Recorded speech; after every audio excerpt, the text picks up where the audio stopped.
This week on Act Out, more lead in more water and the grotesque parallels across the country with regards to testing, notification, repairs, and accountability. Next, as the prison strike continues, we go inside with an artist who seeks to help prisoners defy their oppression through art. From tweets to marching in the streets, this is Act Out. Rockets! Blockade! Bulldozers swarm outside the checkpoint gate. An orange flash broke the hush and blew me into the street. I awoke next to the body of my baby. No! Welcome to Act Out. I'm Eleanor Goldfield, and this is your tipping point. Earlier this month, the Charlotte-Mecklenburg school system in North Carolina came under fire for not notifying parents that excessive levels of lead had been found in 27 out of 58 schools tested for lead last fall. Using the same lead metric used in Flint, 15 parts per billion, the firm hired to test a batch of CMS elementary schools found some instances of lead in the hundreds of parts per billion, blasting both state and federal thresholds. One instance showed lead levels at 28 times the state action level. Now, on a not-so-side note, out of curiosity, I went on a search of the school demographics for the 27 schools with high lead readings. I found demographics information for 24. Of those 24, 20 were majority non-white schools, predominantly Black and Hispanic. For almost all of the majority non-white schools, the white student percentages were in the single digits, if listed at all. Bruns Academy, for instance, is 92% Black, 7% Hispanic, 2% Asian, 1% American Indian, and 1% other. Ashley Park, where some of the highest levels were found, is 94% Black. First Ward, 98% Black. Montclair, 73% Hispanic and 21% Black. And hold on that screenshot if you want to see them all. It's worth a pause. These are elementary schools. One of many things to think about the next time someone says that white privilege isn't a thing. So, looping back, CMS notified parents that testing would occur initially, but then failed entirely to notify parents, faculty, and students of those findings until after repairs were made the following year. Still, CMS claims no fault, saying instead that they should be applauded for taking such a proactive move, since such testing is not required by state law. In fact, only 6 states in the whole country require school districts to test water: Illinois, Maryland, Minnesota, New Jersey, New York, and Virginia. Furthermore, CMS claims that they didn't sound the alarm because, as Superintendent Clayton Wilcox put it, there was nothing that was newsworthy about the findings. According to Wilcox, experts told him that they didn't feel the findings were a serious threat due to the fact that affected fixtures were probably not being used often enough to be dangerous, so, fuck it. Problem here is, well, there are lots of problems, but one is, how the fuck do you know how often those fixtures are being used? I mean, I've always been a thirsty kid, and I knew the exact location of all of the nearest and many of the furthest water fountains in my Charlotte school. Furthermore, lead's unsafe at any level, particularly for children. In kids 6 and under, even low levels of lead poisoning can cause reading and learning problems, behavioral problems similar to ADHD, hearing loss, and even permanent brain damage. And again, the 58 schools tested were elementary schools. So while repairs have been made to address the 27 schools in the original testing pool, more than 100 CMS schools opened last week without having had their water tested at all. CMS says that they will continue testing, focusing on schools built before 1989 due to 1986 federal legislation which banned lead pipes, fixtures, and solder. But no timeline or plan of action has been given to parents, students, or faculty. Unfortunately, this lack of transparency and, ironically, proactive effort is nothing new to CMS. Earlier this summer, CMS came under fire for the, quote, vile, disgusting, heartbreaking, and scary conditions of a 60-year-old high school in Charlotte where mold, extreme dilapidation, and leaks are commonplace. One teacher posted this picture of a quote-unquote repaired faucet leaking rusty water into a plastic bag. Still, the school had received a B grade of 83 in its October 2017 health inspection. It's quite the grading curve. CMS didn't respond to the outrage, which former CMS Environmental Health Manager Brian Kasher says is par for the course. In a recent email regarding the lead testing, Kasher calls out CMS for, quote, deception through omission, with a nod to his own resignation in 2012 over what he says was an order from senior-level CMS staff to lie to parents and principals about conditions that could affect students' and employees' health. Kasher explained to me that when I worked as the environmental health manager, there was resistance to prioritizing environmental health issues, specifically from building services leadership. Keeping things secret from principals, parents, and even senior staff made their jobs easier. And Charlotte isn't alone in this approach to health issues. Across the country, the song remains the same. Paying to replace poisoned and old infrastructure is more work than just ignoring the problem and not telling anyone about it. Indeed, even a quick DuckDuckGo search will show you that the problems of lead and contaminated water in U.S. systems is about as prevalent as shitheads in Congress. A 2017 study showed that roughly 1 in 4 Americans have tap water that's either unsafe to drink or has not been properly monitored for contaminants in accordance with federal law. The study also showed that, much like with CMS, agencies responsible for notifying the public are oftentimes slow to do so, if they do it at all. Furthermore, repercussions for violations were virtually non-existent. Nearly 9 in 10 violations were subject to no formal action. And while that study focuses on a variety of contaminants, when it comes to lead alone, a 2017 USA Today investigation found almost 2,000 water systems on top of Flint's, spanning all 50 states where testing has shown excessive levels of lead contamination over the past 4 years. Some 350 of those 2,000 provided drinking water to schools and daycares. And here again, USA Today found that some 180 of the water systems failed to notify consumers about the high lead levels as federal rules require. Meanwhile, a year earlier, a Guardian investigation found that at least 33 cities across 17 U.S. states have used water testing cheats that potentially conceal dangerous levels of lead.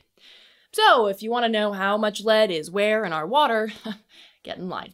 Investigative reports and independent studies are ongoing, but considering the ease with which officials lie, omit, or both, I'd go ahead and invest in a life straw, a damn good home filter, and a reusable water bottle. If, of course, you're not one of those Americans that doesn't have any extra money to pay for that shit. Speaking of lead in water, I'd like to share this news tidbit with you. As Flint rolls into 4 years without clean water, both the state of Michigan and Governor Snyder were cleared in early August of any wrongdoing in a class action lawsuit thanks to what's known as sovereign immunity, i.e. the idea that someone at the top can't possibly know everything fucked up their minions down there are doing, so therefore they can't be blamed when, thousands of people are poisoned. In what Flint Mayor Karen Weaver called a free pass for causing the still ongoing water crisis, it seemed that no responsible parties were going to be held to account. However, last week, Judge David Goggins ruled that Michigan Department of Health and Human Services Director Nick Lyon will stand trial for involuntary manslaughter in the deaths of Robert Skidmore and John Snyder. The prosecutors say were due to a Legionnaire's disease outbreak that Lyon was aware of a year before he alerted Michigan's governor. This makes Lyon the highest-ranking official to face legal consequences for deaths linked to Flint's water crisis. In keeping with the findings of aforementioned studies and reports, prosecutors noted that Lyon could have saved lives had he not covered up the source of the outbreak and ordered a change in the city's water supply. I find this behavior over this time period of withholding information corrupt, based upon misconduct in office for probable cause standards, Judge Goggins said. Of course, the grotesque parallels between Flint and Charlotte, not to mention the thousands of other communities across the country, are no accident. In a racist capitalist society built on extraction and oppression in the name of profit for the few, there's nothing to be gained from accountability or public service. Protecting and serving the people has only and will only ever come from the people ourselves. And while Goggins and the prosecutors deserve props for this latest development, neither national attention nor the ongoing court cases would be on the table were it not for the tireless work of grassroots organizers and community members fighting for justice. We should take note of this and never rely on lying, cowardly officials to protect us. They are the keepers of a grossly unjust and corrupted system, the low-life scum that comes in on a toxic tide on the front lines. It is our lot to rise, organize, and clean that shit up. You low-life scum. Speaking of the front lines, between August 21st and September 9th, there is an ongoing prison strike across the nation. Lee Camp and I spoke about it and covered the list of demands on our podcast, Common Censored, which you can find at the link below and on iTunes, Spotify, and Stitcher.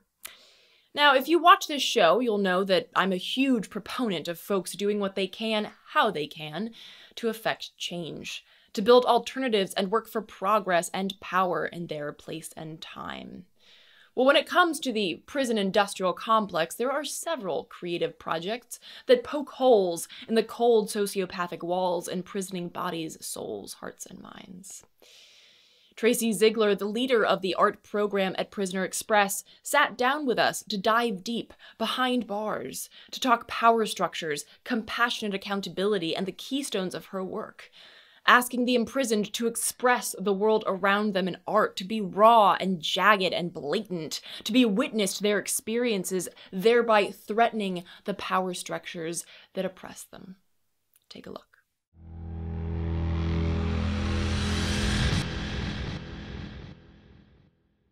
What I try to do in all my workshops in prison is I could care less whether anybody paints a pretty picture.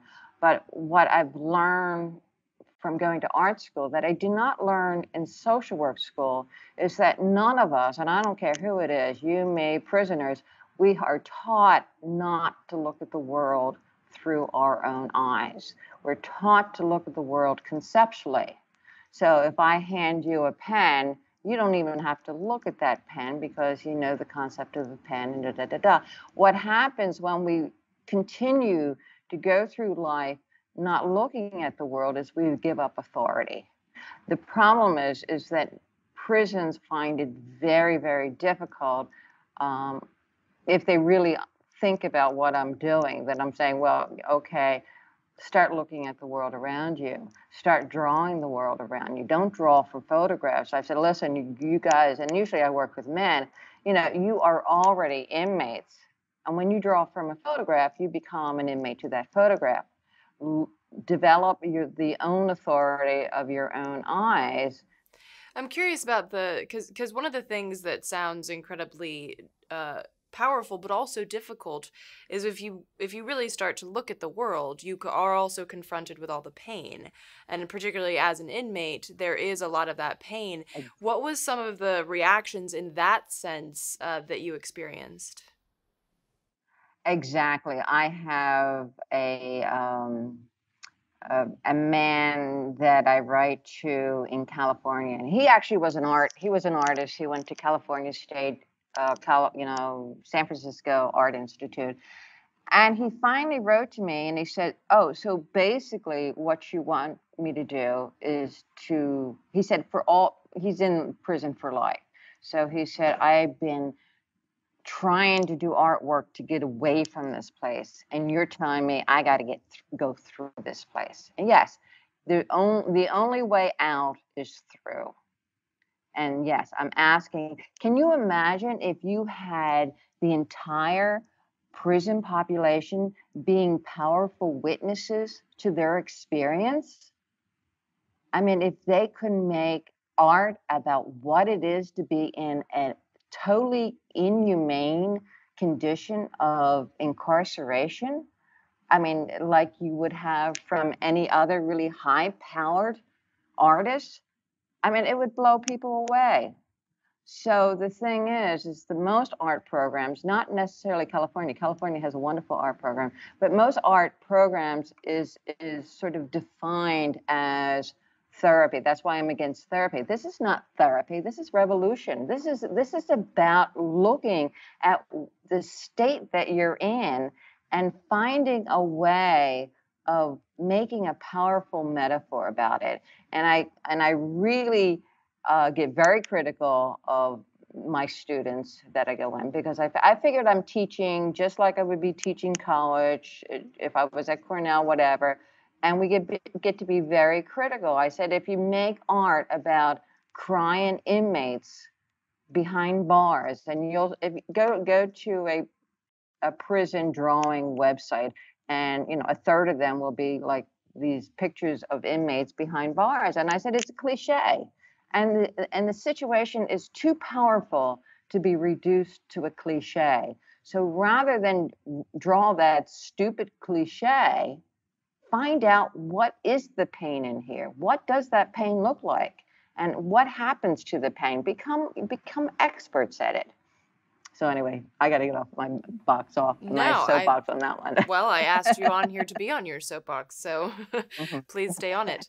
So finally, I'm curious, like, how would this? Because it is interesting, and I love that you said that it's really a revolution, because you're revolutionizing how people think of their own existence and their own space and time. Because of how revolutionary that concept is there a way to grow it? In keeping with that, because it is threatening to the power structure of the prison industrial complex. Well, it's threatening to everybody. It's threatening to the prison. It's threatening to the administration, and it's threatening to the prisoners themselves. I mean, everybody wants that nice, comfortable position of, like, I'm a great artist. I mean, every artist in prison wants to be seen as a good artist, and I'm coming along saying, well, no, no, no, no, no. You can copy a picture of Angelina Jolie, but that doesn't make you an artist. You got to go a little further. So it's really challenging to everybody, and people don't like necessarily what I say. I mean, actually, when I'm speaking in person in my workshops, everybody, I usually use humor and I laugh, and I don't make people feel bad about the criticisms that I give them, because I cloak it in, a certain amount of humor. But I think that in the 4,500 people, I've seen a drop off of the amount of big bosom women drawings that men used to send me all the time, because I'm like, no, no, no, don't send me that. And so they don't. So it is hard. It's hard to get people to come out of their comfort level. But I guess the biggest thing that I have in terms of prison is that I see prison as not the industrial complex. I see prison as the most logical conclusion of who we are as people. I believe that prison is a result of how we understand relationships. And we understand relationships only in the relationship of power. And until we can figure out how to relate to one another, and I'm talking about every relationship. I'm talking about my relationship with my husband, my kid, everybody. We all have a relationship to one another in terms of power. And it might be hidden because we feel good about one another, but one moment that relationship turns sour. It's about power. So prison really is only the logical conclusion of how we conduct our daily relationships. And I don't know the answer to how we learn how to conduct our daily relationships. It's almost like learning a 10th dimension of space. Kant said, to imagine non-space, we have no capacity to imagine non-space. All we can do is imagine space and empty it. So all we can do in our relationships, we can't imagine a non-power relationship. All we can do is imagine how we can renegotiate power. So constantly women have what we're doing with women is renegotiating their power. We're not looking at the major structure of relationships and say, well, let's get rid of this whole thing of power. And until we can figure out that, prisons are here. I mean, and then I'm sort of jumping on to the next thing about, how we conduct our prison reform is that we try to do it through the steps of rules and laws and government. And I think a couple of years ago, New York State decided that they were going to do away with the solitary confinement for 18 and younger. And I got all these emails saying, "Oh, you must be happy that they're getting rid of the solitary confinement." I'm like, well, that's so naive, because they're not going to get rid of solitary confinement, because what happens in the state government has nothing to do with prison. The guards will decide whether or not they're going to give up solitary confinement or not. You can pass all the rules you want to, but until it's at that level, because it's really, again, this relationship of power. It's all about the power in the relationship. And in prison, there's always that element of exception. Yes, we're going to get rid of solitary confinement, except, and then that exception becomes the rule. And so you never really quite give up anything that you say you're doing. So, anyway. No, it's interesting. It reminds me of the 13th Amendment that says that slavery is illegal except when a crime has been committed. Yeah, right. So it's like, well, then slavery is still legal, and that's a bullshit amendment, because you still use slavery, but you use it in prison where the general public doesn't have access to see it, and so it doesn't really bother them. And the interesting thing about the power structure too is that our system, really, our capitalist system, really reinforces that on a daily basis. These power hierarchies, from the boardroom to the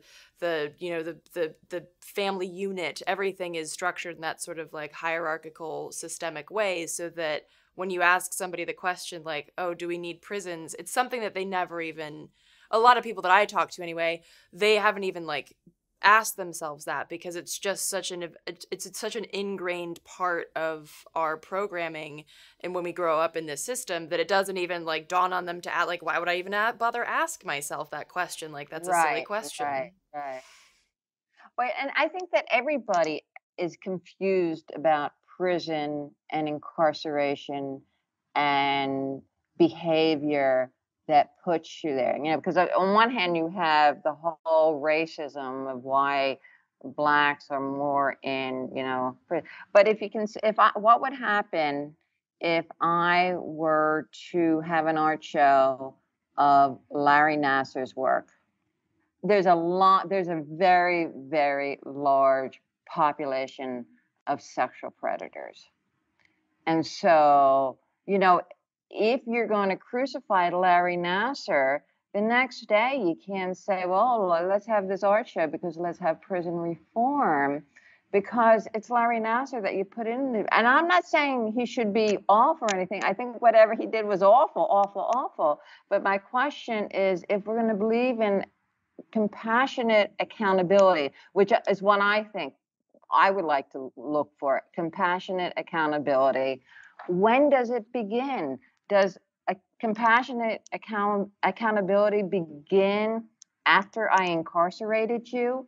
After I have you under my control, I'm going to be compassionate with you? Well, that sort of undermines the notion of compassion.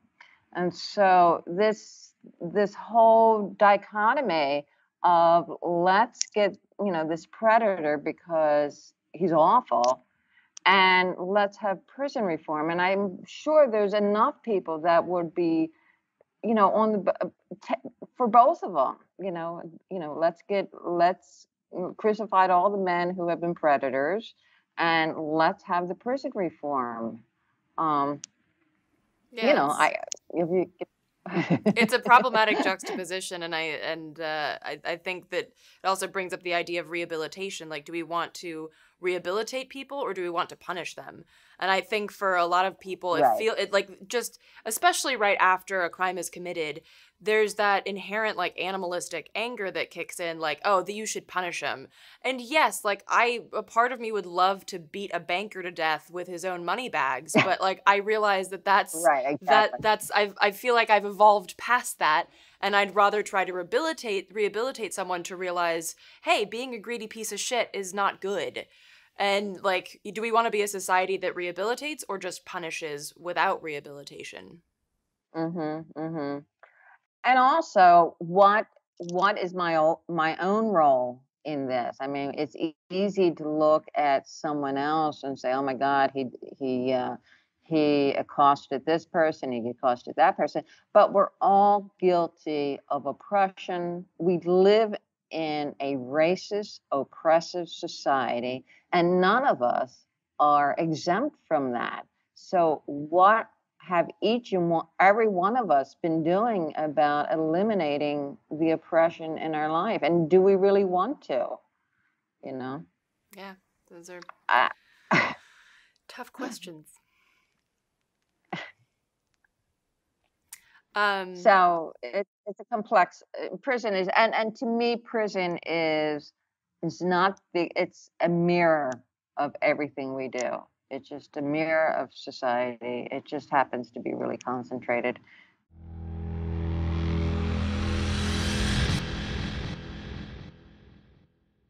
So that was a portion of our full interview with Tracy Ziegler. To hear the full interview, listen to the Act Out podcast, which you can find on iTunes, Spotify, Stitcher, and the link below.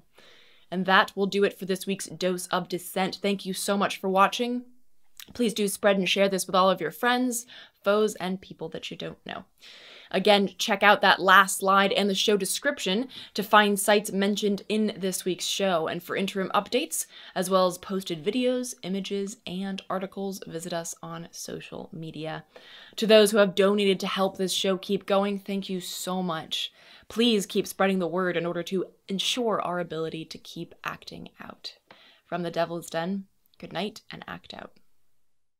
And real quick, to keep independent, non-corporatized media like this show going, visit patreon.com/actout.